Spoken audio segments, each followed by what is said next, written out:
Popota murandakadzi advocate Fadzayi Mahere akataura akati, are there no textbooks of economic?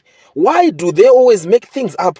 If it has never been implemented successfully anyway in the world, why do they believe they will succeed? Do they not shroud in it in mystery and complications so that it's easier to look? Why must they be maverick at the expense of the ordinary person? It's a mess. We need new leaders. Nyaya iri kunetsa pano nyaya yenhikirikini, nyaya yemari nyowani inoda kuuya iyi. Vakomana zvikunzi hakuna kumwe kwazvakamboitwa zvikashanda izvo zvekuti nhasi wachinja imwe mangwana wadai so.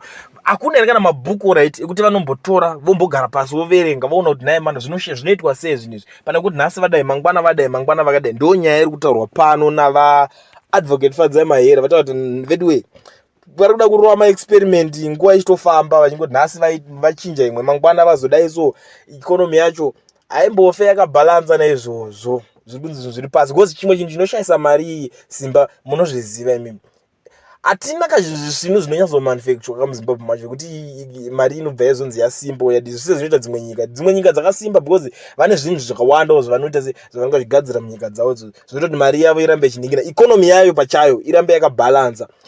Ndo zvimwe zvinosimbisa mari, but paikonomi manje ka kwanotaura zveikonomi yezimbabwe zvafanira kungotaura zero.